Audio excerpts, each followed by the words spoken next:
saya perkenalkan terlebih dahulu ya, bahwa di sini saya dengan Nurul, saya yang akan memandu untuk event kali ini. Selanjutnya nanti akan dibantu dengan Ibu Yunita sebagai konsultan dari Smart Legal ID.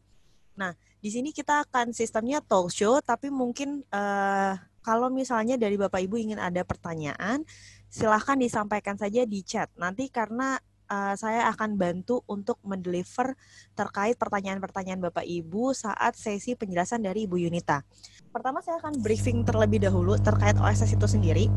Kalau mungkin udah pada tahu bahwa OSS itu udah ada di tahun 2018 ya, kemunculannya itu baru di 9 Juli, di mana itu diresmikan oleh Kementerian Perekonomian ya.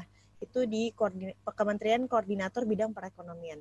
Nah, OSS ini sebenarnya mengacu kepada PP nomor 24 tahun 2018 terkait pelayanan perizinan berusaha terintegrasi secara elektronik. Nah, jadi kalau misalnya buat para pelaku usaha untuk paham terkait OSS, kalian harus baca dulu nih PP nomor 24 tahun 2018.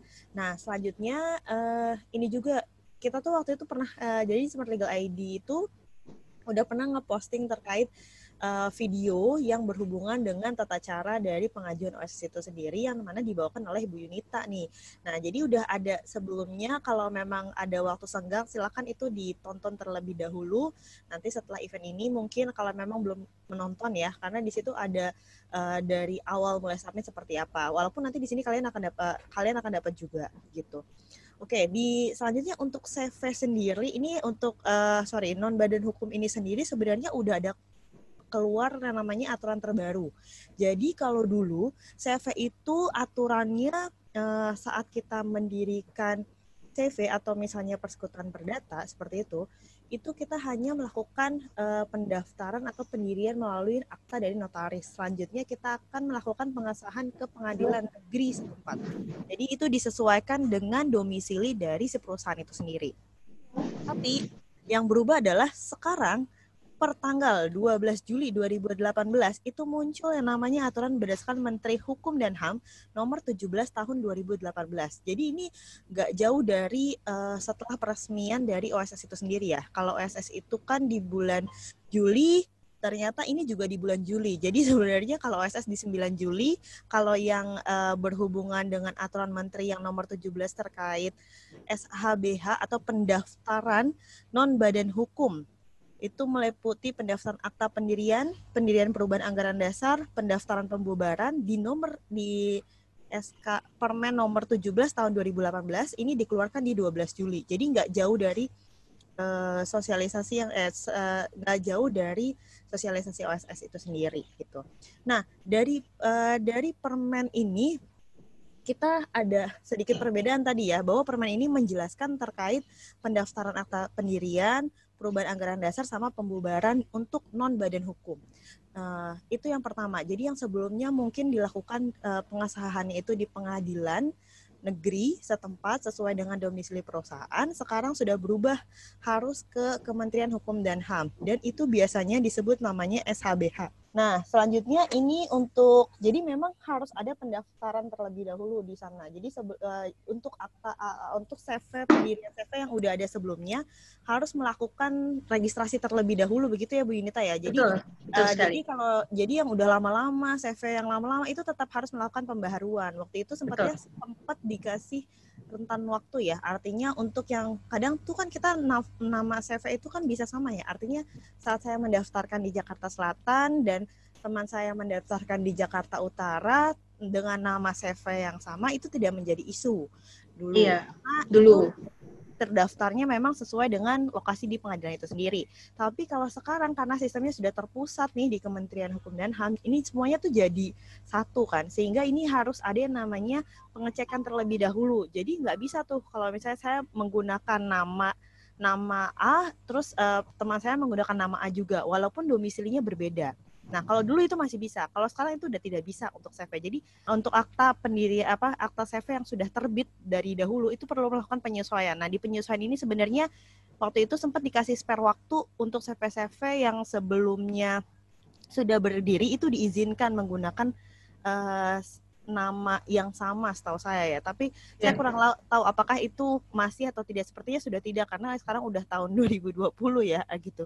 Karena waktu itu sempat banyak banget problem bahwa nama CV-nya sama seperti itu saat diregistrasi dan lain sebagainya gitu. Jadi yang membedakan waktu pas pertama kali ini muncul adalah mungkin nama CV-nya sama tapi nomor SK dari nomor dari yang keluar dari Kementerian Hukum dan HAM atas registrasi tersebut itu berbeda seperti itu. Oke.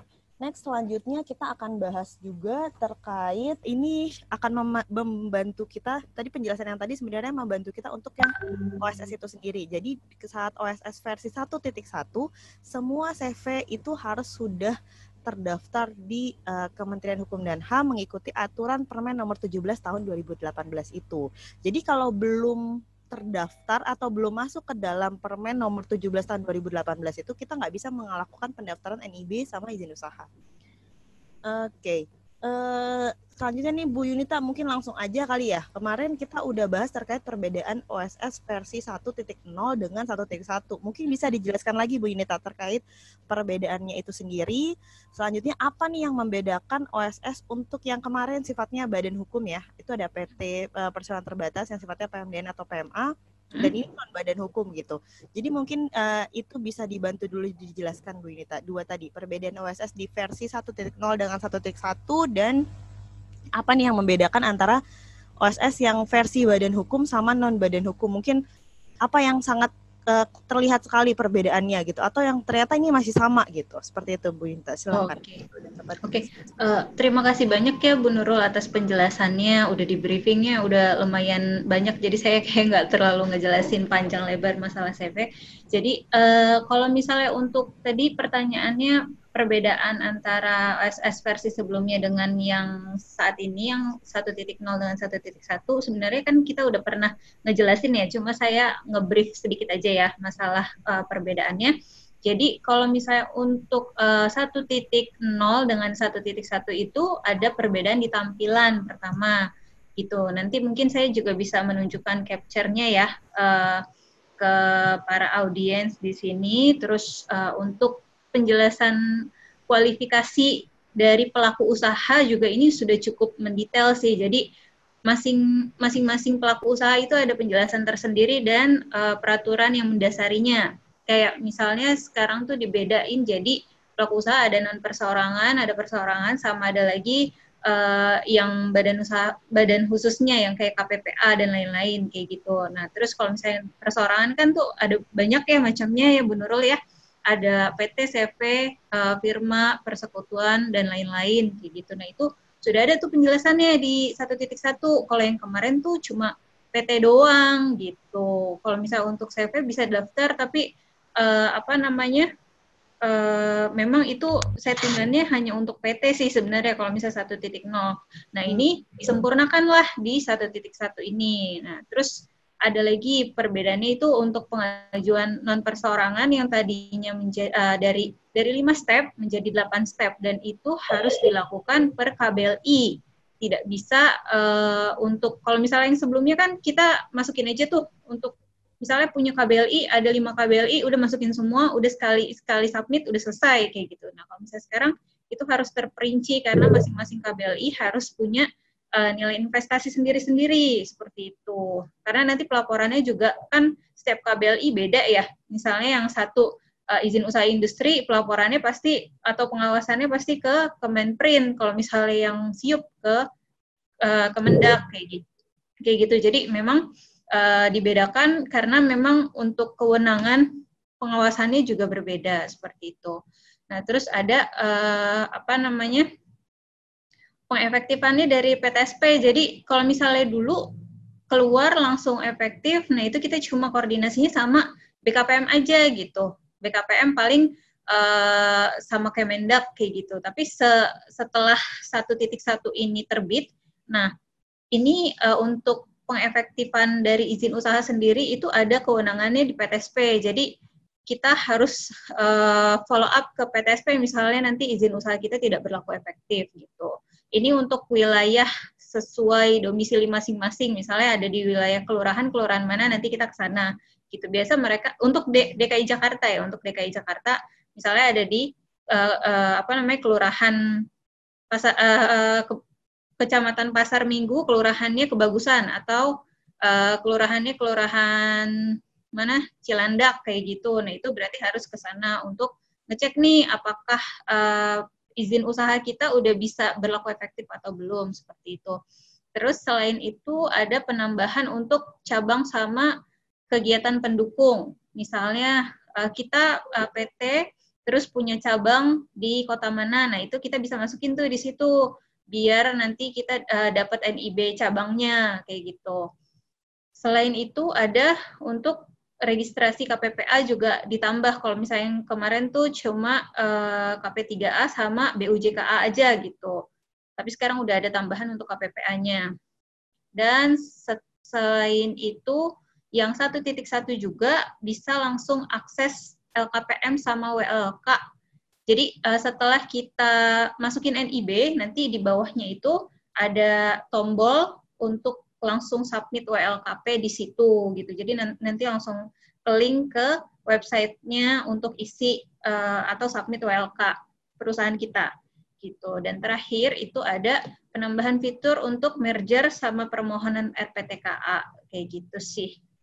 Kalau misalnya merger, nanti tinggal dipilih perusahaan mana nih yang mau diterbitkan izinnya. Itu nanti berdasarkan akta juga sih, dari akta yang keluar dari notaris, nanti kita lihat nih dari OSS keluarnya seperti apa, nanti tinggal kita submit berdasarkan data yang ada di OSS tersebut. Seperti itu. Cuma kalau misalnya untuk pengajuan RPTKA, karena memang ini masih jadi kewenangan dari Kementerian Ketenagakerjaan, ini juga harus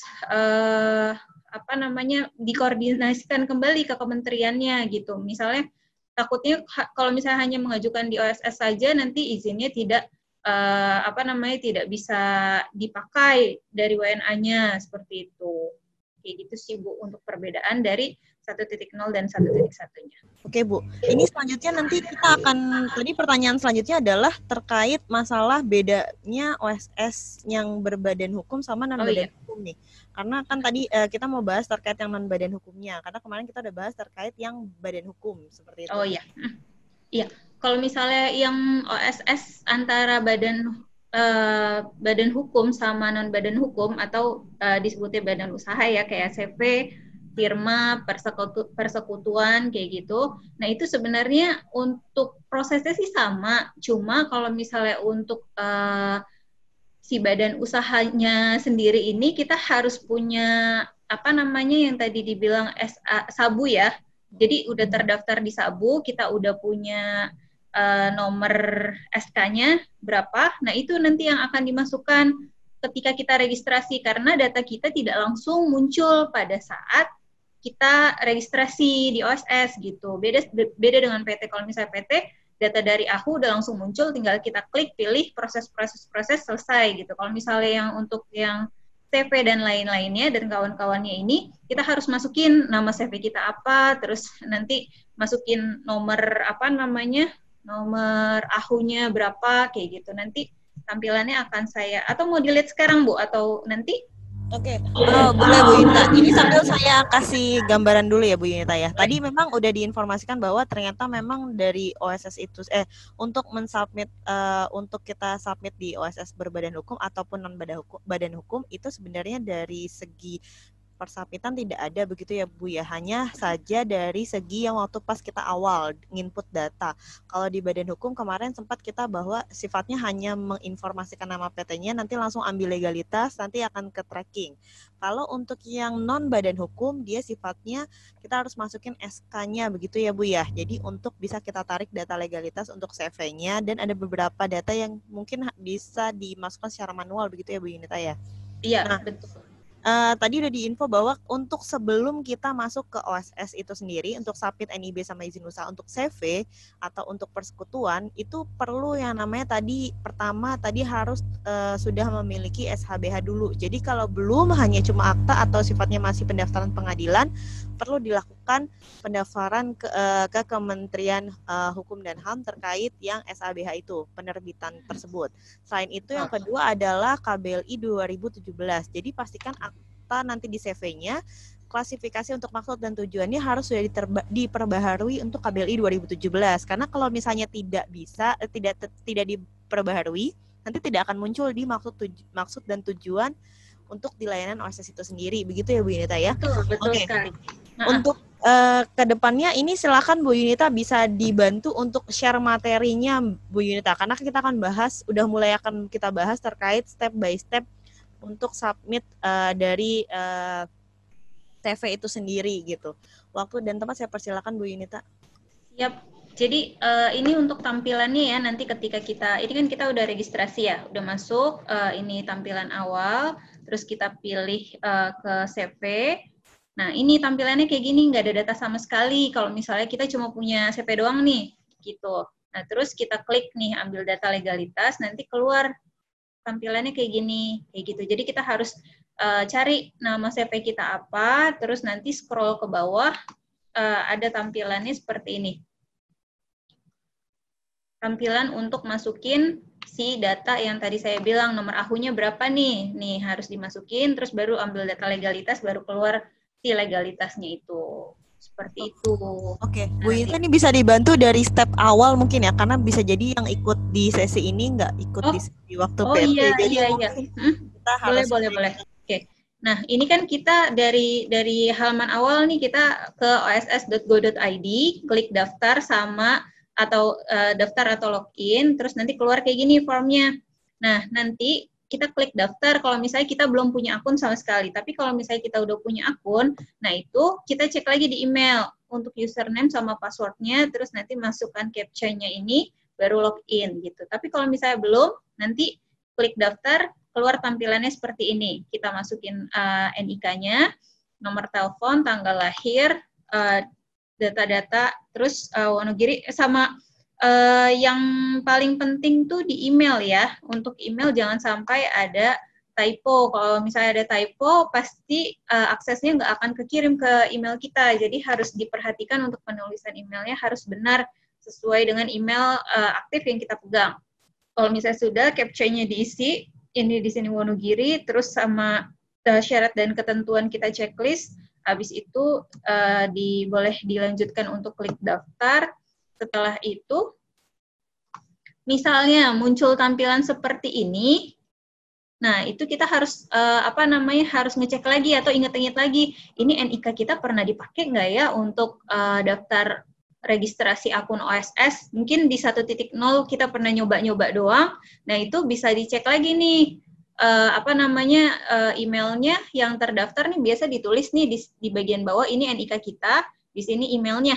Nah, emailnya di sini nanti dicek kalau misalnya kita memang punya email ini, nanti tinggal minta kirim email untuk aksesnya aja. Tapi kalau misalnya nggak punya gimana? Nah, kalau nggak punya berarti ada yang daftarin dong atas nama kita. Nah, itu coba diingat-ingat lagi kalau misalnya memang kita merasa tidak pernah mendaftar, kita harus mengajukan untuk perubahan email ke OSS, kayak gitu. Ke OSS-nya langsung, baik via email bisa di helpdesk atau secara langsung ke BKPM yang ada di Gatot Subroto, seperti itu. Nah, kalau misalnya ini kan kita udah punya akun ya. Kalau misalnya ini kita belum punya akun, nah ini kita ngecek email nih, terus ada notifikasi untuk aktivasi. Nah, ini benar nggak dengan nama kita, username-nya ini, terus KTP-nya ini. Kalau misalnya benar mau daftarin, nanti tinggal klik aktivasi. Nah, nanti keluar kayak gini.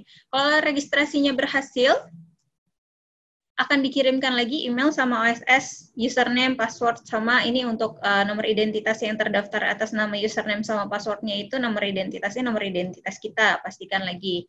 Kayak gitu. Kalau misalnya ini sudah, nanti dimasukkan lagi ke form login.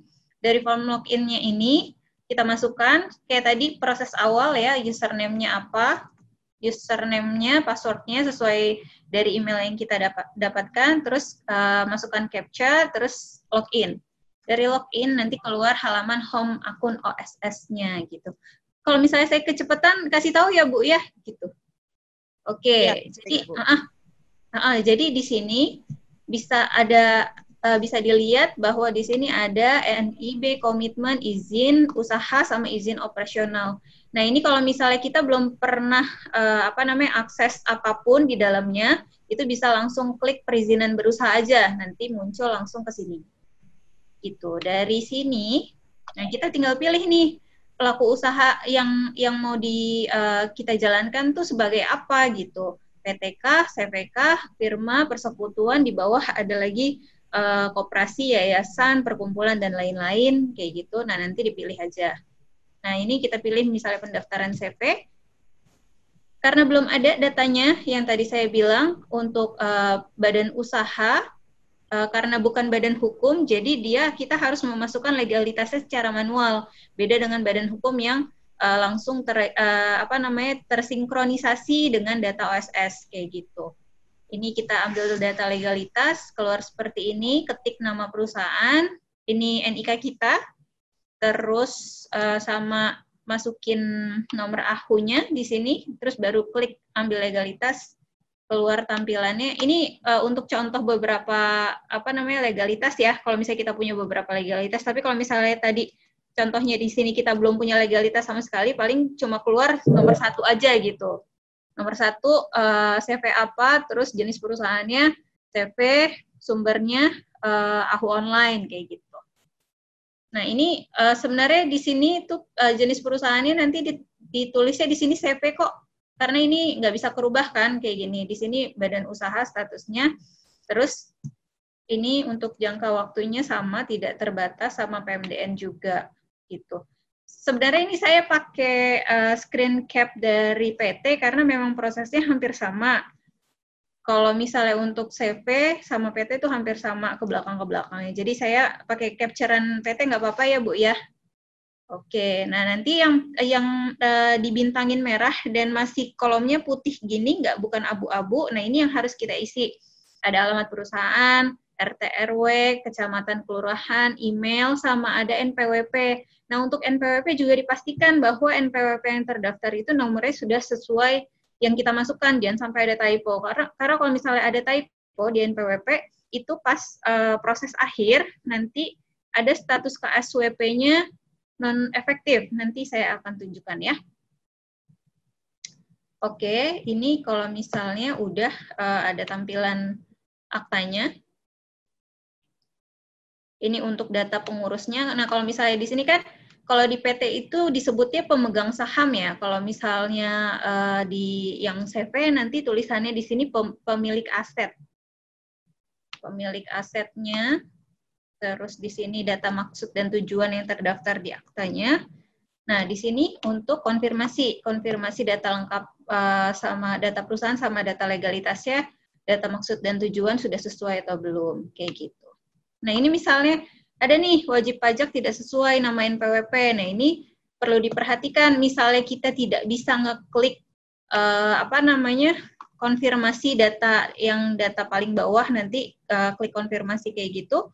Nah, berarti itu kita harus mengurus ke NPWP, ke KPP yang terdaftar. Tapi kalau misalnya bisa dilanjut, itu monggo. Karena ini di sini masih biru ya. Di sini kalau misalnya masih biru itu biasanya belum terlalu terdeteksi untuk gagal diproses. Kecuali prosesnya kalau misalnya sudah merah kayak gini.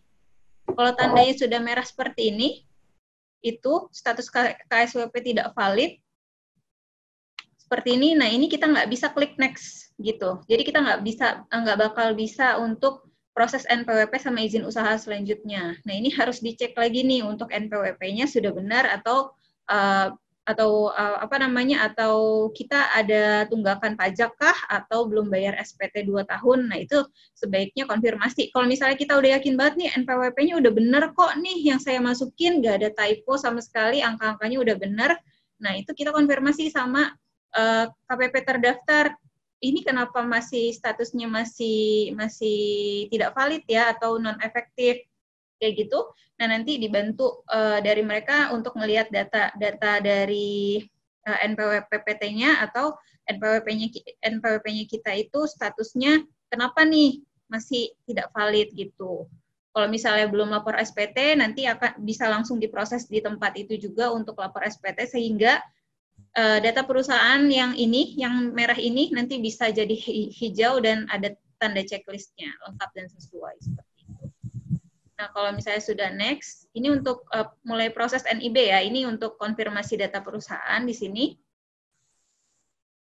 Nah, ini next kita ke input KBLI, masukin data KBLI yang kita mau didaftarin izin usahanya apa aja gitu. Nah, itu perlu dicek dari sini sih. Jadi kalau misalnya di NIB-nya nggak ada, kita nggak bakal bisa proses untuk di izin usahanya gitu.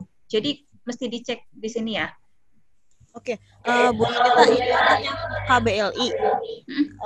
Iya, jadi kalau KBLI tadi ada pertanyaan juga dari Ibu Arlita ya. Ibu Arlita tanya terkait maksud dan tujuan CV, itu apakah bisa ditambahkan secara manual atau memang harus dari AHU begitu Bu? Jadi perlu, karena dulu waktu di OSS 1.0 setahu saya pernah kita inputnya manual ya kalau untuk yang maksud dan tujuan gitu. Kalau sekarang bagaimana Bu Yunita untuk untuk yang maksud dan tujuan ini? Apakah sifatnya bisa ditambahkan secara manual atau memang harus narik data dari AHU begitu kata Ibu Arlita? Oke, kalau misalnya untuk data KBLI sendiri maksud dan tujuan balik lagi ya, berarti ke sini ya. Iya, ke sini. Nah, ini sebenarnya yang sudah ada nih datanya di AHU, yang mana berarti yang sudah didaftarkan sama si notarisnya. Kalau misalnya data kita masih data lama dan belum daftar sabu, misalnya baru disahkan di pengadilan aja, nah itu nggak bakal muncul nih kayak gini. Makanya kita harus melakukan istilahnya mengaktifkan nih data yang kita punya ke AHU online kayak gitu, kayak memindahkan. Cuma permasalahannya ada beberapa CV yang saya tangani itu belum pernah dapat cap dari pengadilan. Jadi setelah dia bikin CV ya udah, yang penting saya udah punya aktanya tapi nggak tahu abis ini mau kemana. Nah, si CV ini sebenarnya kan harusnya didaftarkan di pengadilan kan ya Bu. Nah, cuma kalau misalnya yang data CV yang tidak terdaftar di pengadilan kan kita nggak bisa minta data lagi ke sana untuk disahkan kan. Jadi sekarang sudah mulai ke SABH begitu ya Bu ya? Iya, betul. Nah, jadi si aktanya ini harus ditegaskan kembali oleh notaris. Setelah itu datanya baru bisa masuk ke si AHU online. Dari AHU online baru ke OSS kayak gitu. Karena kalau misalnya nggak dimasukkan dan nggak ada pengesahannya juga dari pengadilan, dari notaris juga nggak bakal bisa masukin nih data-data yang yang ada di akta kita tanpa pengesahan tersebut gitu. Nah, untuk data maksud dan tujuan ini berarti harus tersinkronasi antara yang didaftarkan dari sabu dengan yang di OSS ini. Seperti itu. Oke. Untuk Bu Arlita tadi di awal kita sudah jelaskan juga bahwa kalau misalnya ini untuk menjawab kesimpulan dari pertanyaannya Ibu Arlita, bahwa memang maksud dan tujuan CV ini tidak bisa ditambahkan secara manual. Memang harus menarik data dari AHU. Makanya waktu tadi di awal kita meminta persiapan dari dokumen-dokumen, yaitu pertama kalau CV harus sudah terregister di SABH, harus sudah terregisternya di SABH terlebih dahulu dengan KBLI 2017. Betul. Karena sebelumnya kalau akta sebelumnya versinya adalah dulu ke pengadilan terlebih dahulu.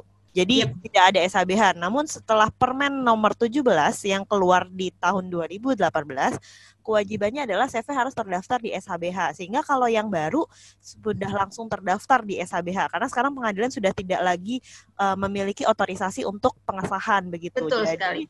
Untuk maksud dan tujuan tadi sudah terjawab bahwa tidak bisa manual dan memang penarikan data dari AHU. Makanya dari pihak pelaku usaha harus melakukan register CV-nya atau misalnya persekutuannya itu ke SHBH dan juga harus sesuai dengan KBLI 2017 agar muncul di maksud dan tujuan yang ada di OSS. Oke. Silakan Bu Yunita, mungkin bisa dibantu untuk penjelasan selanjutnya. Jadi kalau misalnya untuk maksud dan tujuannya kan kita harus berdasarkan yang dimasukkan di sistem, dari sistem si SABH atau sabu itu. Terus yang kita bisa masukkan secara manual itu ketika kita mau submit NIB. Nah, seperti yang terlihat di sini. Nah, ini input data KBLI, ini tambah KBLI juga kan berdasarkan dari si data-data yang ada di page yang ini, ini harusnya banyak sih, cuma kalau misalnya ini PT-nya hanya mendaftarkan satu KBLI aja untuk di aktanya, jadi memang tidak banyak. Tapi kalau misalnya di aktanya dia banyak, ini ada 1 sampai berapa, itu ada sesuai alfabet, nanti diurutkannya sesuai kelasnya juga. Seperti itu. Nah, itu yang bisa kita pilih nih, nanti ditambah KBLI. Nah, ini yang bisa dilakukan secara manual. Tapi memang harus berdasarkan dari data yang kita punya, yang ada di sini. Gitu. Oke, Bu, ini terkait kemarin juga sempat ada yang tanya kan, kalau misalnya apakah jika KBLI-nya waktu di akta tersebutkan 10 begitu, dan yang dijalankan untuk yang di NIB misalnya hanya 3, apakah ada masalah untuk kedepannya atau konsekuensi seperti itu? Kalau konsekuensi sih sebenarnya enggak, karena yang dilakukan untuk pengawasannya sebenarnya kan yang sudah keluar izinnya. Yang sudah keluar izinnya itu berarti yang kita sudah masukkan NIB sama izin usahanya, karena udah tahu nih pengawasannya dari mana. Oh, ini izinnya izin siup perdagangan. Oh, berarti larinya ke Kementerian Perdagangan. Oh, ini industri ini masuknya. Oh, nanti berarti yang mengawasi itu Kemenperin. Jadi kalau misalnya sewaktu-waktu ada entah itu kesalahan pemasukan data atau ada yang berkaitan dengan penonefektifan izin, nah itu dari kementeriannya bisa langsung ngecek datanya di OSS ini gitu. Seperti itu. Oke. Ini untuk KBLI sendiri, Bu Yunita. Kan kalau di PT itu hampir rata-rata bisa semua menjalankan usaha gitu ya. Nah, kalau untuk CV sendiri atau persekutuan itu ada nggak ya kekhususan KBLI yang tidak bisa dijalankan oleh non badan hukum? Atau memang sifatnya semuanya bisa dijalankan oleh non badan hukum begitu, Bu Yunita? Oke. Untuk mungkin ada catatan-catatan ternyata kalau misalnya ini bisa di PT tapi ternyata enggak, atau kalau di PMA kan aturannya kayak oke, ini bisa PMDN, ini bisa PMA tapi bersyarat, atau ini bisa PMA bisa 100% asing kayak gitu. Kalau di CV atau di persekutuan dan non badan hukum dengan badan hukum yang sifatnya PT, ini ada nggak ya perbedaannya seperti itu untuk klasifikasi usaha gitu, Bu? Kalau untuk izin, sebenarnya ada beberapa izin yang tidak bisa dijalankan sama si CV ini. Itu ada konstruksi, ada STPW, ada untuk alat-alat kesehatan, BPOM, karena itu kan memerlukan perusahaan yang cukup besar ya gitu. Terus ada juga yang kalau misalnya untuk Alkes tuh rata-rata pasti dia berhubungan sama perusahaan dari luar juga, karena kan dia pasti ngimpor keluar. Nah, itu kalau misalnya untuk impor ekspor kan butuh modal yang besar untuk melakukan kegiatan tersebut. Makanya untuk CV ini sebenarnya agak dibatasi untuk izin-izinnya. Coba sebentar saya sebutkan ya. Untuk yang saya tahu itu yang pertama itu ada outsourcing, nggak boleh untuk CV. Konstruksi, STPW atau waralaba, izin edar Alkes, untuk izin edar BPOM, CUPL yang penjualan langsung sama yang jasa survei. Itu beberapa izin yang tidak disarankan untuk didaftarkan oleh CV. Seperti itu, Bu Nurul. Oke. Selanjutnya ini ada pertanyaan juga dari Pak Haris ya, terkait KBLI. Jadi ini sebenarnya ternyata terjadi juga Pak Haris, mohon maaf dengan kami yang ada di Smart Legal ID ya. Ini banyak memang bahwa kemarin itu informasinya kan kalau di OSS itu di NIB sama izin usaha kan kita harus melakukan penyesuaian gitu ya Bu Yunita ya di KBLI 2017. Namun kayaknya untuk wilayah DKI Jakarta itu mereka acuannya masih KBLI 2015 begitu Bu Yunita. Nah, iya, betul ini sekali. Apakah kita harus verifikasi manual ke PTSP untuk bisa agar kita bisa memastikan bahwa NIB sama izin usaha yang nanti dikeluarkan OSS itu akan langsung berlaku efektif, artinya tidak ada kendala gitu. Dan kalau misalnya memang ada tindak lanjut dari hal tersebut, problem tersebut terjadi di pelaku usaha, ini apa aja nih Bu yang harus dilakukan oleh pelaku usaha sendiri? Mungkin sifatnya action apa yang harus dilakukan? Apakah mungkin harus pemenuhan dokumen atau misalnya seperti apa nih Bu action yang perlu dilakukan kalau ternyata untuk KBLI ini sendiri? Karena kalau di wilayah Jakarta mereka masih menggunakan KBLI 2015, sedangkan di OSS itu sendiri pelaku usaha harus menyesuaikan KBLI 2017 gitu. Artinya agak tidak sinkron seperti itu Bu Yunita. Betul, betul sekali. Nah, ini sebenarnya yang masih menjadi isu beberapa belakangan ini ya. Ini terjadi dari bulan Januari kemarin. Itu memang ada beberapa KBLI yang izinnya tidak keluar atau izinnya tidak dapat langsung berlaku efektif, terutama yang SIUP. Nah, untuk yang SIUP ini memang kalau misalnya dari PTSP, karena mereka acuannya adalah keputusan dari BPTSP pusat, jadi memang mengacunya hanya di KBLI 2015. Nah, kalau misalnya si CV atau PT-nya yang baru mau berdiri, sebenarnya dia masih bisa nih untuk ngecek ini KBLI saya bisa berlaku efektif, langsung berlaku efektif atau enggak ya gitu. Tapi kalau misalnya untuk di luar, di daerah luar, di luar Jakarta sebenarnya itu nggak masalah sih untuk 2017 atau 2015. Jadi 2017 itu masih bisa dipakai untuk di luar daerah, tapi khusus untuk Jakarta aja nih permasalahannya.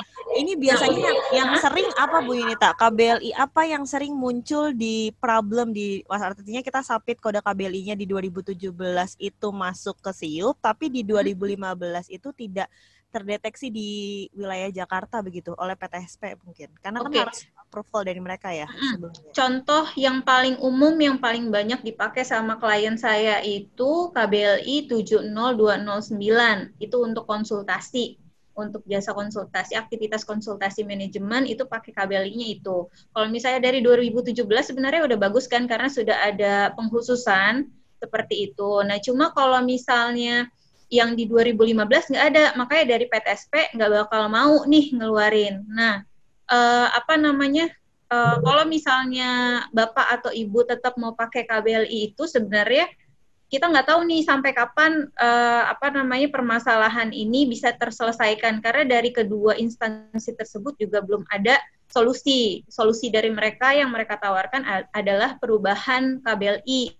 Jadi KBLI-nya coba Bu dipilih yang paling mendekati dari KBLI 2015 yang bisa dijalankan kayak gitu.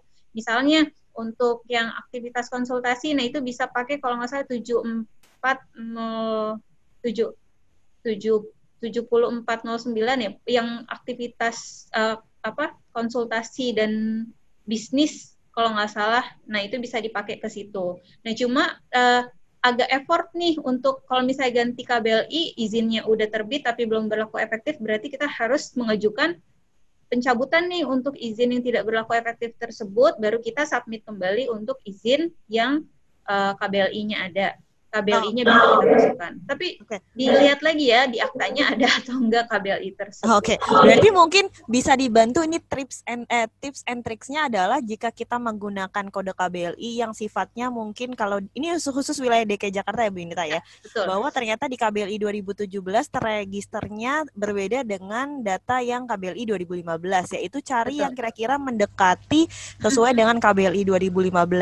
Nah, ini sebenarnya ada kita pernah meeting juga ya Bu Yunita ya sama Kementerian Perdagangan bahwa otorisasi ini kalau dari pihak PTSP di DKI Jakarta, mereka minta kita untuk konfirmasi ke Kementerian Perdagangan Pusat terkait yang kode KBLI 70209 ini yang tadi Bu Yunita sebutkan. Namun dari pihak Kementerian Perdagangan memang ini masih belum bisa diketahui atau belum bisa dipastikan apakah ini akan seperti apa regulasi ke depannya. Namun memang dari mereka memberikan syarat tadi seperti yang Bu Yunita bilang bahwa memang coba cari kode KBLI yang kira-kira mendekati dengan usaha Bapak tapi kode KBLI yang lain yang kira-kira bisa berlaku efektif. Tapi kalau memang itu tetap dimasukkan ke dalam akta itu tidak masalah, tapi tidak diproses sebagai izin karena memang akan tetap keluarnya pasti belum memenuhi. Betul ya, kalau lebih seperti itu. Oke. Nah, ini ada pertanyaan lagi KBLI Bu Yunita. Ini terkait Bu Arlita tanya lagi nih, KBLI konstruksi meliputi apa saja yang tidak bisa dijalankan oleh CV? Mungkin bisa di-share KBLI apa aja yang tidak bisa dijalankan oleh CV gitu Bu Yunita. Kalau untuk KBLI itu sebenarnya kan udah ada ya kelas-kelasnya. Jadi kalau misalnya di website OSS-nya sendiri itu kita bisa lihat tuh dari si siapa namanya dari KBLI yang kita daftarkan, ini izinnya yang keluar apa. Nah, kalau misalnya izinnya jasa konstruksi, nah itu kalau khawatirnya sih kalau misalnya didaftarkan oleh CV, nanti izinnya tidak dapat berlaku efektif. Jadi agak ribet prosesnya gitu. Mendingan untuk yang kalau misalnya CV mau daftar konstruksi, misalnya cari yang perdagangan misalnya barang-barang konstruksi kayak gitu. Tapi sifatnya bukan melakukan si jasa konstruksinya seperti itu. Kalau misalnya yang bisa saya sarankan sih seperti itu. Karena memang kalau misalnya untuk CV kan sebenarnya ini untuk usaha dengan modalnya modal terbatas ya, modal masih modal kecil karena memang tidak ada modal minimal juga untuk pendirian CV tersebut seperti itu. Oke, mungkin saya bantu Bu Alita untuk merangkum dari jawaban Bu Inita bahwa memang benar untuk KBLI konstruksi ini tadi ada beberapa kode KBLI yang tidak bisa dijalankan, yaitu salah satunya outsourcing, konstruksi, dan STPW begitu ya, dan lain-lain itu. Nah, ini memang untuk kode KBLI sendiri sebenarnya bisa dicek waktu pas kita konstruksi itu kan ada banyak ya, ada konstruksi bangunan. Artinya kalau sifatnya memang membangun itu memang diwajibkan menggunakan perseroan terbatas gitu, tidak untuk non badan hukum gitu. Karena memang kalau misalnya kalau untuk konstruksi sendiri kan mereka akan proses izin namanya SIUJK ya, surat izin usaha jasa konstruksi, di mana itu perlu izin lanjutan atau izin komersial dari Kementerian Pekerja Umum begitu. Iya. Jadi memang itu ya betul, itu memang jadi difokuskannya memang diizinkannya hanya untuk PT. Kalau untuk CV dia memang tidak bisa gitu untuk bidang usaha itu gitu. Kalau misalnya saya sebutin KBLI-nya mungkin kalau konstruksi sendiri agak banyak ya. Dia ada bangunan gedung, ada rumah sakit, ada yang yang komersial dan lain sebagainya. Mungkin bisa di-search aja Bu Arlita nanti di OSS di laman yang daftar kode KBLI dan mencari dengan keywordnya yaitu konstruksi. Dan itu banyak banget sebenarnya. Karena kalau misalnya memang sifatnya membangun atau jasa itu memang dia masuknya ke surat izin usaha jasa konstruksi. Tapi tadi Bu Ita bilang kalau perdagangan mungkin itu masih sifatnya SIUP kayak bahan bangunan dan lain sebagainya, itu masih ke dalam kategori untuk real estate juga kalau nggak salah itu masuknya masih SIUP sih. Oh oke. Real estate. Ya, jadi itu mungkin yang bisa dibantu dijelaskan oleh pihak kami. Silakan mungkin Bu Ita bisa dilanjut. Oke, ada lagi pertanyaan lain Bu Nurul? Oke, ini untuk kalau dari saya ini terkait tadi udah dijelaskan juga sama Bu Yunita terkait pengurangan dan penambahan KBLI jika terjadi dalam hal pengajuan izin begitu. Artinya misalnya izinnya sudah dilakukan tapi mau dikurangi. Jadi yang sebelumnya misalnya tadi ada 70209 ternyata ditemukan nih problem tidak bisa berlaku efektif sehingga kan harus ganti nih Bu Yunita. Nah, betul. Ini harus seperti apa gitu. Nah, kalau misalnya untuk pengurangan KBLI sendiri sebenarnya ini belum bisa dilakukan secara manual di laman OSS ini gitu. Karena kalau misalnya untuk pencabutan izin itu kan izinnya udah terbit nih, berarti udah ada pengawasan dong harusnya dari kementerian. Nah, kalau misalnya izinnya ini mau dihapus, nah ini berarti kita harus minta izin juga sama yang mengeluarkan. Nah, makanya kalau misalnya untuk KBLI yang mau dihapus, yang izinnya sudah keluar walaupun itu belum berlaku efektif, tetap harus dilakukan ke BKPM secara langsung, baik itu via tatap muka atau via online atau email. Nah, itu bisa kok kalau misalnya jauh ya, misalnya di daerah di luar Jakarta yang tidak bisa langsung ke kantor BKPM pusat seperti itu. Oke, berarti mungkin bisa saya rangkum seperti ini ya Bu ya. Kalau misalnya prosesnya adalah pengurangan kode KBLI yang sebelumnya izinnya sudah terdaftar, kita harus melakukan yang namanya lakukan secara manual atau misalnya online melalui email. Namun memang harus berkoordinasi dengan pihak OSS itu sendiri atau BKPM gitu ya.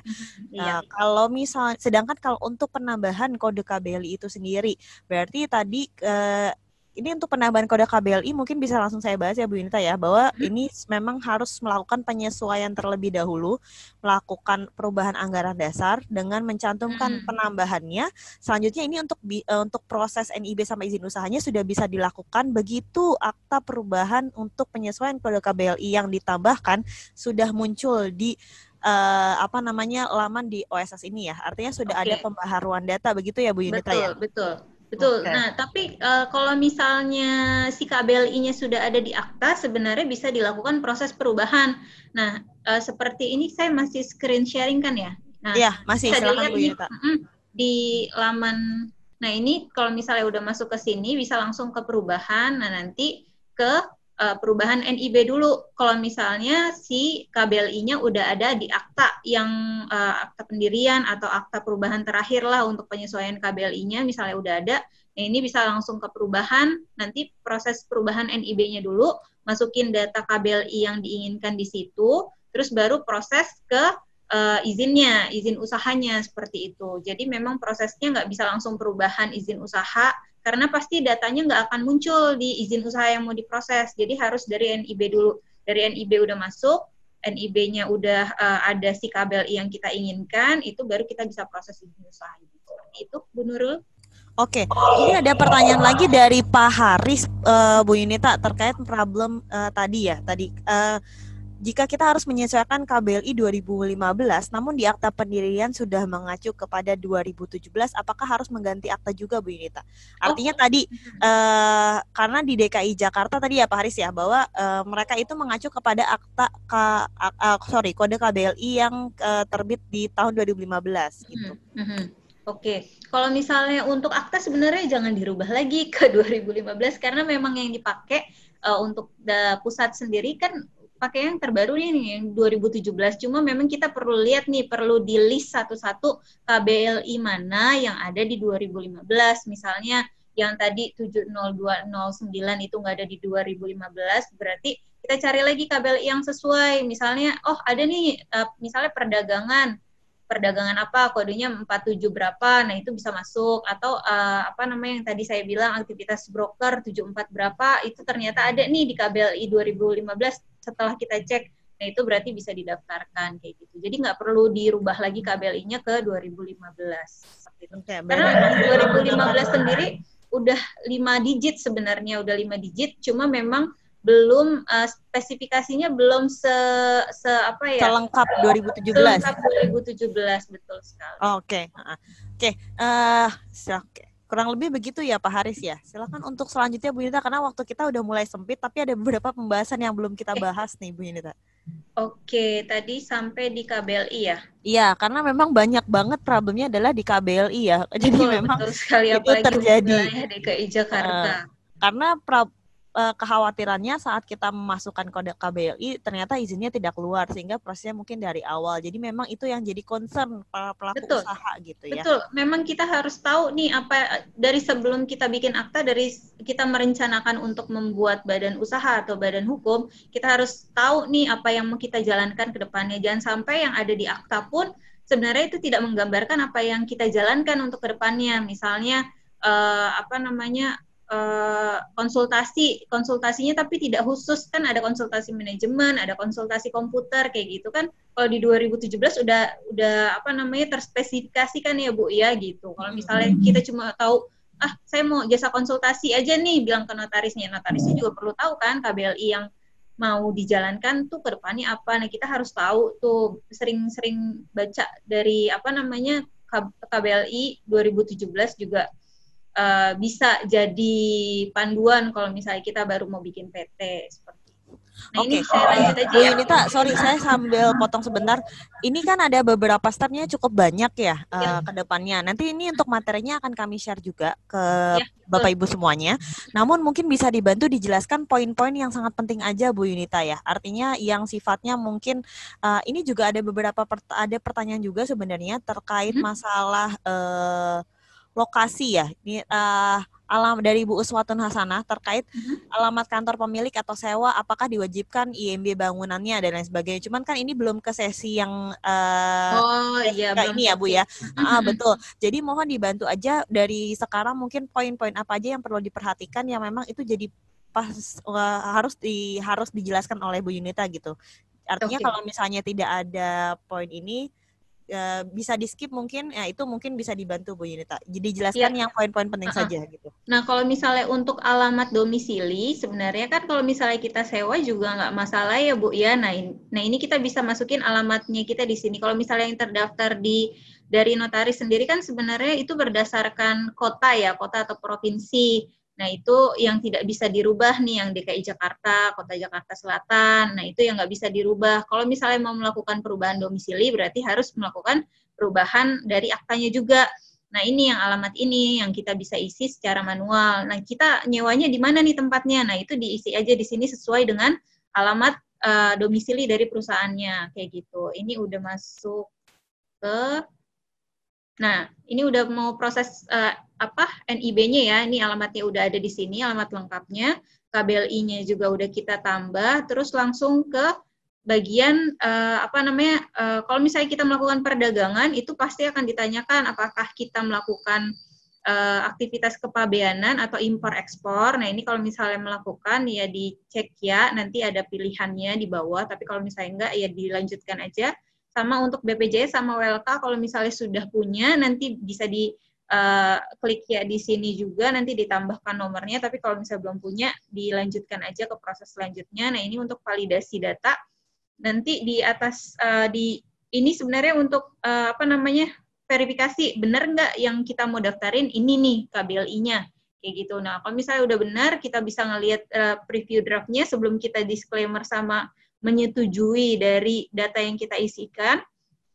Kalau misalnya masih ada draft bisa back kembali lagi, tapi kalau misalnya enggak lanjut aja. Nah itu baru kita bisa tampilkan atau cetak NIB untuk melihat atau mendownload NIB yang terdaftar untuk PT kita. Tapi kalau misalnya untuk mau lanjut langsung untuk downloadnya nanti di bagian terakhir ya silahkan bisa di bagian di bawah sini sebenarnya ada nih lanjut proses perizinan berusaha kayak gitu.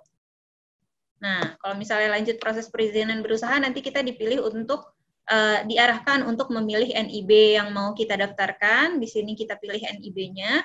Nah ini keluar nih KBLI yang kita mau daftarkan yang tadi sudah terekam di NIB-nya ya.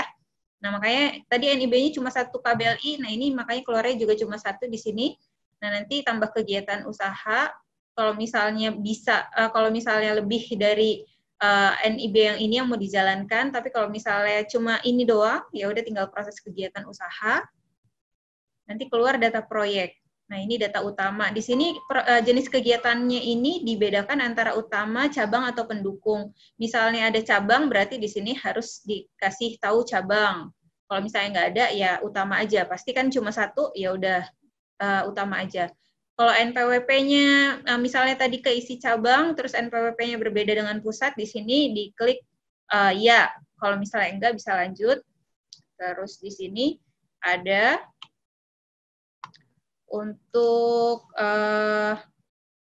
tambah produk dan jasa. Nah, ini list produk dan jasa ini harus diisi juga sesuai dengan KBLI yang didaftarkan. Nah, ini ada nih di sini.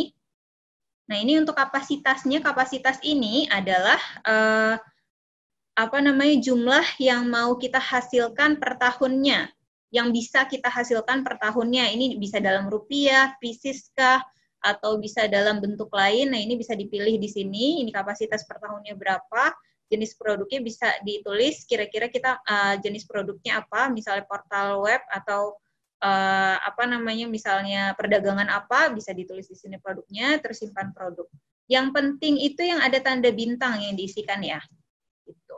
Ini juga ada tanda bintang, berarti wajib diisikan. Ini status usaha proyek baru atau lama. Kalau misalnya ini CV-nya CV lama, nah berarti misalnya udah punya SIUP, nah itu nanti SIUP-nya bisa dilampirkan.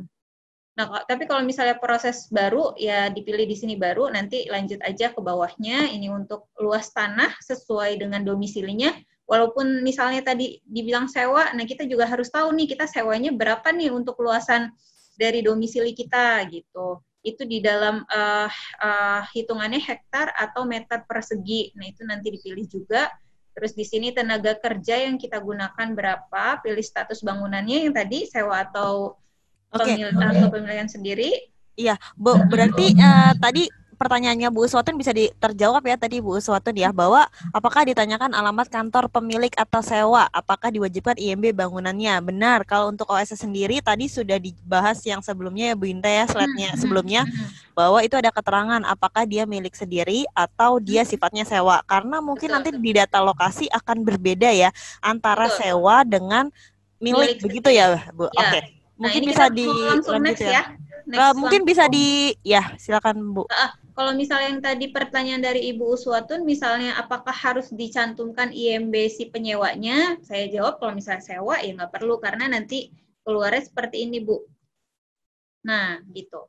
Kalau misalnya tadi kita tulisnya tadi statusnya sewa, nah nanti pasti keluar nih dari notif dari OSS-nya sendiri udah mendetek nih bahwa kita tidak membutuhkan IMB sama SLF kayak gitu. Cuma kalau misalnya kita klik kepemilikan sendiri, berarti kita harus memasukkan nih IMB sama SLF-nya gitu.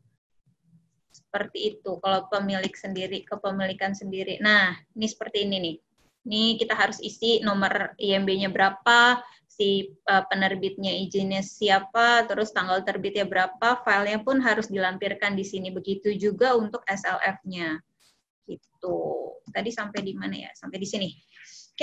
Oke. Ini data rencana investasi. Nah, seperti yang tadi saya sempat sampaikan ya, kalau misalnya untuk CV, itu sebenarnya kan nggak ada modal dasar yang diwajibkan ya. Tapi untuk perizinan, apalagi untuk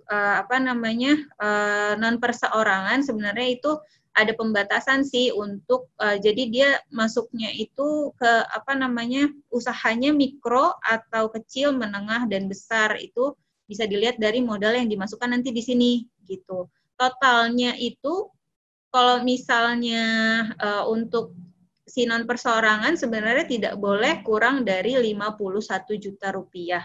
Karena kalau misalnya kurang dari 51 juta rupiah nanti dari PTSM-nya sendiri akan akan kayak kelihatan ini masuknya di mikro harusnya bukan di usaha yang bisa mendapatkan misalnya siup kecil atau siup menengah gitu. Walaupun siup sekarang kan udah nggak ada tulisan kecil, menengah, dan besar ya, kayak gitu.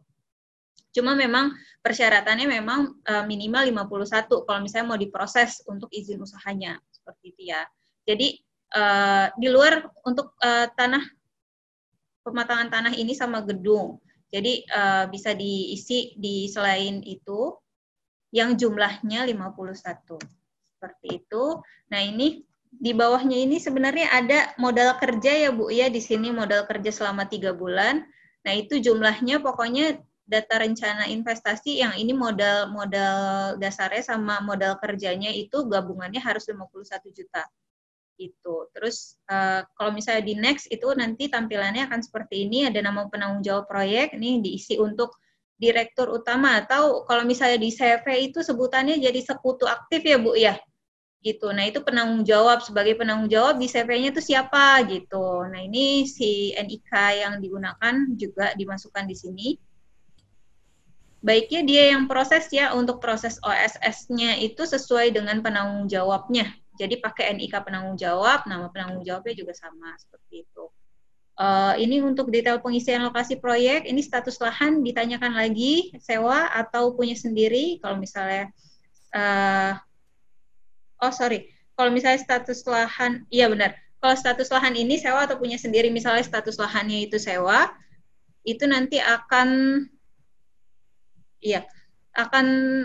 kalau misalnya sewa itu bisa langsung next ke bawah, tapi kalau misalnya nanti punya sendiri, nanti link juga ke IMB-nya yang tadi saya tunjukkan. Berarti harus ada, ya oke. Berarti untuk yang kalau yang sewa bisa langsung proses gitu ya, tanpa ada IMB betul. Begitu ya Bu ya. Kalau misalnya memang milik memang diwajibkan untuk upload IMB seperti betul. Itu ya Bu ya. IMB dan SLF ya Bu ya, bukan IMB aja tapi sama SLF. Oh oke. Yeah. Gitu. Nah terus ini untuk alamat lokasi di sini. Alamat lokasinya apa di sini ditulis untuk alamatnya aja, nggak sampai untuk kabupaten, kecamatan, kelurahannya ini nggak perlu ditulis lagi di sini, cukup di sini aja, jadi nggak kedobel gitu. Kalau misalnya ditulis lagi di sini nanti kabupaten atau kotanya jadi 2, kecamatannya jadi 2, kelurahannya juga jadi 2 gitu. Jadi cukup satu aja, misalnya jalan A nomor 1, udah cukup segitu aja. Atau mau ditambahin RT RW silakan, nggak apa-apa. Untuk lokasi ini sebenarnya kita bisa klik di sini. Cuma nama lokasi kita bisa kedetek misalnya dengan bangunan-bangunan yang agak terkenal, misalnya dengan gedung namanya apa gitu. Terus nanti kita baru benerin lokasinya, titiknya yang bener tuh di mana. Tapi kalau misalnya si laman OSS-nya ini nggak bisa nge-track alamat kita di mana, itu tinggal kita kasih titik koordinat aja, longitude sama latitude-nya. Itu ada di bawah, tapi saya nggak sempat capture di sini, kayak gitu. Nah, itu bisa dilihat di Google Maps. Bisa diklik, misalnya kita cari nama alamatnya kita di mana, terus nanti kita klik kanan, what's here, terus abis itu bisa di-copy untuk titik koordinatnya, kayak gitu. Nah, ini untuk izin lokasi. Sebenarnya ini izin lokasi juga kalau misalnya kita memilih ya, itu bisa diupload. Misalnya yang tadi saya bilang, misalnya CV-nya sebenarnya udah ada izin-izin sebelumnya, kayak gitu. Nah, itu bisa diupload di sini izinnya, tapi kalau misalnya belum ada, di sini dipilih aja tidak, kayak gitu.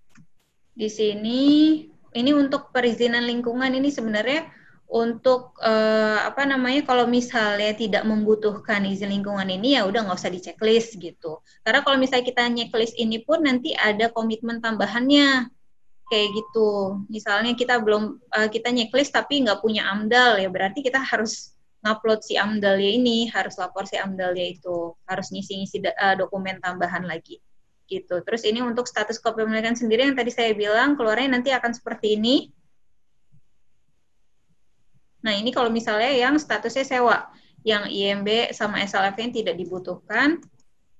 Nah, ini untuk konfirmasi izin apa sih yang kita dapat. Nah, biasa dari OSS udah langsung tahu nih, kalau misalnya dia kodenya 62, itu biasanya dapatnya surat izin usaha industri gitu. Tapi kalau misalnya ini kodenya 46, perdagangan, atau 47 juga masuknya perdagangan, itu langsung nih di sini. Cuma ada beberapa KBLI yang kita harus milih. Jadi ada kayak kode KBLI yang memang dia masuknya di industri bisa, di SIUP-nya juga bisa. Nah, itu bisa dicek lagi di halaman OSS-nya di referensi untuk KBLI 2017-nya, kayak gitu. Kita bisa lihat-lihat dari situ ya. Untuk izin yang keluar di KBLI yang kita daftarkan itu ada izin apa aja. Gitu. Oke, ini untuk draft proyek izin usaha. Jadi data-data yang kita isikan tadi, ini dikonfirmasi lagi di sini. Izin yang didapatkan apa aja, data lokasinya di mana, apa segala macam, kayak gitu. Terus ini terakhir ada disclaimer. Pokoknya semua proses tuh ada disclaimer-nya bahwa yang kita isikan itu valid sama dapat dipertanggungjawabkan, kayak gitu. Setelah itu, kalau misalnya udah selesai, bisa diproses. Nanti keluar seperti ini, kita pilih NIB-nya. Di sini kita langsung klik cetak usaha aja. Dari cetak usaha nanti keluar izin usahanya. Kalau misalnya dia SIUP-nya bisa berlaku efektif, di sini tulisannya pun seperti ini, izin usaha ini telah memenuhi komitmen dan berlaku efektif. Seperti itu. Tapi kalau misalnya tidak berlaku efektif, di sini ada wajib memenuhi komitmen untuk berlaku efektif, kayak gitu. Nah, setelah itu di lampirannya pun nanti ada tulisannya belum berlaku efektif gitu. Ini kan halaman 1, di halaman 2-nya di bagian judulnya juga list izin yang belum berlaku efektif, misalnya dia belum berlaku efektif, atau kalau misalnya dia sudah berlaku efektif, list izin yang sudah berlaku efektif. Seperti itu, Bu Nurul. Oke, Bu Yunita, ini ada pertanyaan terakhir dari Bu Uswatun. Ini berhubung udah di akhir sesi, untuk pertanyaannya saya tutup ya, Bapak Ibu. Untuk Bu Uswatun Hasanah, dia tanya, Bu, katanya ada teman saya sudah terdaftar di OSS CV, tapi ternyata balasan email BKPM malah PT. Nah, bagaimana solusinya seperti itu, Bu? Ini agak kurang paham ya, apakah waktu pas pendaftaran akun seperti itu ya? Iya, nah itu dia. Okay. Mungkin juga bisa ketika waktu dia daftar, dia ngekliknya PT. Tapi harusnya juga dari PT itu juga nggak bisa proses sih, karena kan pasti datanya nggak keluar. Kecuali kalau misalnya dia waktu OSS yang 1.0 yang kita masih bisa lakukan secara manual, mungkin dia daftarnya di situ. Nah, itu mungkin ada kemungkinan bisa di situ gitu. Nah, berarti untuk solusinya sendiri gimana nih Bu Yunita? Karena kan sudah terdaftarnya harusnya CV, tapi malah ternyata reminder dari BKPM-nya adalah PT begitu Bu Yunita. Nah, ini sebenarnya harus dicek lagi sih kalau misalnya dari BKPM itu tampilannya seperti apa. Nah, ini sebenarnya harus konsultasi atau kalau misalnya memang tidak ada di wilayah DKI Jakarta, boleh di-screenshot terus nanti di-email ke BKPM. Maksud dari konfirmasi BKPM bahwa dia minta statusnya maksudnya harus dirubah menjadi PT atau si perusahaannya ini terdeteksi sebagai PT. Terdeteksi sebagai PT ya, karena dia daftar di OSS-nya CV, tapi namun balasan email dari BKPM adalah PT begitu Bu. Berarti kalau secara data dari temannya Bu Uswatun ini, datanya adalah CV waktu pas pendaftaran, namun pas keluar itu adalah keluarnya justru atas nama PT begitu Bu. Oh gitu ya, tapi itu nama PT-nya sesuai dengan nama CV yang mau didaftarkan atau gimana? Atau sebelumnya sudah pernah terdaftar belum untuk PT-nya? Karena kalau misalnya untuk data dari OSS sendiri kan berdasarkan dari data AHU ya gitu. Pasti data dari AHU juga berdasarkan dari data-data yang dimasukkan sama notaris gitu. Oke. Ini Mungkin coba dicek Bu lagi. Uswatun bisa dibantu untuk Konfirmasi. di unmute unmute-nya di ini Bu. Halo. Iya, gimana Bu Uswatun? Ini pertanyaannya agak membingungkan, mungkin supaya kita bisa bantu juga. Gimana? Aku kan juga rada bingung juga karena ada temanku yang nanya. Jadi dia itu sudah inputin OSS dengan nama CV, CV dengan nama apa gitu kan, namanya A lah gitu. Ternyata pas dari emailnya dari BKPM itu tulisannya perusahaan Anda sudah terdaftar kepada penanggung jawab PT A gitu. Jadi kan saya juga jadi loh kok. Paham. Gitu, akunnya sudah terdaftar atas nama PT. Seperti bukan, itu ya, Bu jadi ya? dia kan udah daftar nih CV yang kayak Mbak Nurul jelasin tadi, memang dia daftar OSS-nya dengan CV. Gitu, tapi kan yang muncul ke ternyata PT. muncul dari emailnya itu malah kepada penanggung jawab PT A gitu. Jadi namanya tetap sama, cuman kok aneh ya gitu jadi PT gitu. Saya tanya kamu ada salah input atau kayak gimana? Enggak, kata dia, aku udah inputnya CV gitu. Oh, oke. Berarti gini Bu Yunita. Akun registrasi atau gimana ya? Email yang didaftarkan. Akun registrasinya yang yang dikirimkan di awal daftar atas nama PT. Jadi kan dia udah CV dari awal pun dia udah ngimputin itu tuh juga CV gitu. Tapi malah balasannya jadi PT. Saya juga rada ini sih kayak gitu. Cuman mungkin berarti kekhawatiran Bu Uswatun Bu Uswatun adalah takutnya nih si temennya begitu kita nginputnya CV, namun kita pakai akun ini kita malah jadi nggak bisa narik data gitu ya Bu ya, karena kan beda ya antara. Jadi kan dia yang punya CV kan jadi bingung loh, kok Mbak kenapa di email saya malah PT gitu dengan gitu. Nama ini gitu. Oke. Gimana Bu Yunita? Mungkin pernah ada experience yang sama seperti itu nggak Bu Yunita? Kalau misalnya itu sih paling kalau misalnya saya experience-nya lebih ke si akun buat registrasinya. Jadi dia sudah terdaftar di PT mana gitu. Nah, tapi dia terdaftar di PT mana karena memang punya saham di sana atau jadi PIC seperti itu.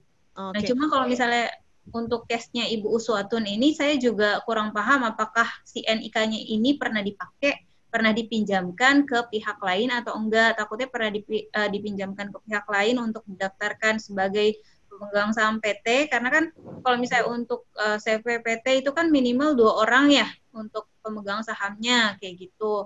Nah, mungkin dibutuhkan sama temennya jadi minjem KTP atau seperti apa, jadi terdaftarnya juga dia ada di nama PT tersebut. Kalau misalnya sepenangkapan saya sih seperti itu ya.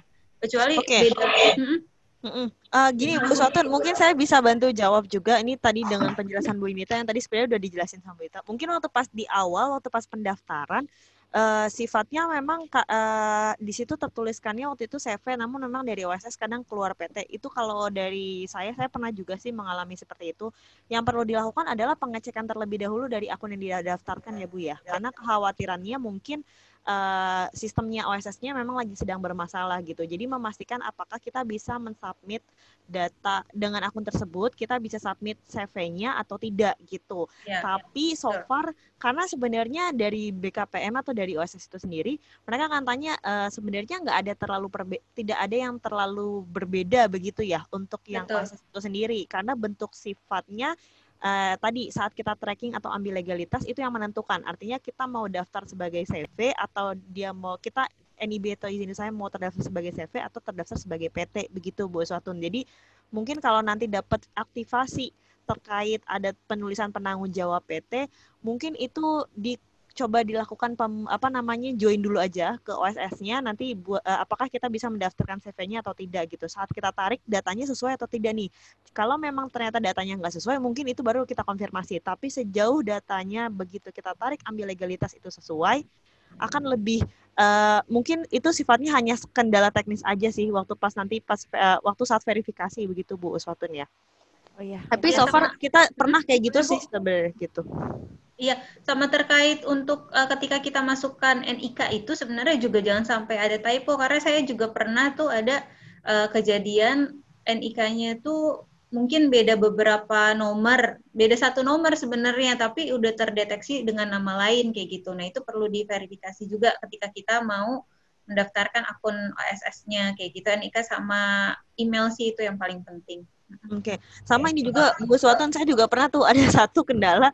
Jadi nomor NIK-nya sama persis, tapi namanya berbeda. Jadi nama klien saya misalnya A, tapi tadi terdaftar nama B. Itu pernah terjadi. Ternyata ada yang namanya double data di kependudukan ya. Nah, itu problem tuh kalau seperti itu. Karena artinya kita nggak bisa bantu, OSS juga nggak bisa bantu. Jadi pihak PIC atau misalnya orang tersebut, pelaku usaha tersebut yang mau mendaftar ke OSS harus melakukan perubahan ke Dukcapil dulu untuk mendapatkan nomor NIK terbaru. Karena kalau misalnya dia menggunakan nomor NIK tersebut, terdaftarnya atas nama lain. Jadi itu pernah juga terjadi. Jadi mungkin agak lebih teliti untuk pas pendaftaran waktu di awal ya Bu Yunita ya. Mulai dari tadi nomor NIK, terus email, jangan sampai ada typo. Karena mungkin kalau typo nanti akan ya itu tadi keluarnya tidak akan ada aktivasi dari layanan OSS, kita nggak bisa bantu juga kayak gitu. Atau misalnya tadi ada yang udah pernah terdaftar tapi kita nggak tahu, ya berarti harus melakukan perpindahan email begitu ya Bu Yunita ya. Bisa juga atau itu harus dilakukan secara manual seperti itu sih. Gitu. Sama terkait ini ada mungkin kalau misalnya kita ini sebenarnya kejadian di 1.0 sih untuk NIK yang tidak terdaftar kayak gitu. Nah itu perlu dikonfirmasi ke Dukcapil, ditelepon aja nggak apa-apa, tapi disiapkan untuk NIK, untuk KTP-nya sama kakaknya, itu biasa mengkonfirmasi nama ibu kandung juga. Nah itu untuk mengkonfirmasi data bahwa NIK ini terdaftar di Dukcapil aja sih. Setelah itu baru kita bisa proses untuk OSS-nya. Kayak gitu. Oke, siap. Bu Yunita, ini waktunya sudah mencapai 15:18. Saya lagi-lagi kelewatan. Terima kasih Bu Yunita. Ini mungkin saya tutup aja ya. Dari Bu Yunita mungkin ada yang perlu disampaikan sebelum saya menutup? Kalau misalnya, ini sebenarnya pertanyaannya cukup banyak sih, agak untuk permasalahan OSS, apalagi untuk KBLI memang agak rumit sebenarnya. Nah ini mungkin kalau misalnya ada pertanyaan yang mengganjal, itu mungkin bisa di-emailkan ke emailnya Klik Legal atau emailnya Smart Legal, nanti bisa saya bantu jawab yang saya bisa jawab. Oke. Ya, terima kasih untuk Bapak Ibu sekalian. Untuk materinya nanti akan kami share ke Bapak Ibu sekalian. Mohon untuk bisa memberikan feedback ke kami, karena di situ nanti akan ada link untuk Bapak Ibu buat download materinya.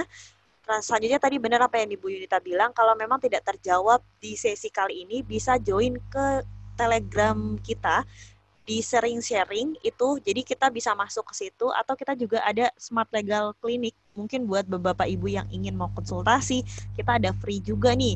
Jadi misalnya kita nanti jadi dari semua lawyers kita dan konsultan kita akan berkonsultasi dengan Bapak Ibu secara langsung. Namun memang harus ada form yang perlu Bapak Ibu ajukan ya, itu di Smart Legal Clinic. Dan untuk yang pertanyaan-pertanyaan atau mau update terkait informasi event-event selanjutnya, karena Smart Legal ID, Legal dan Klik Legal kami sama-sama bekerja sama untuk mengedukasi para pelaku usaha khususnya untuk terkait hukum atau misalnya berhubungan dengan license atau berhubungan dengan corporate matters. Jadi buat Bapak Ibu sekalian, silakan untuk bisa mengisi ya feedback, untuk bisa mendownload materi dan join di grup Telegram kami, di sharing-sharing, dan kalau misalnya Bapak Ibu ada ingin kebutuhan untuk mau konsultasi kepada kami, itu bisa melalui Smart Legal Clinic begitu.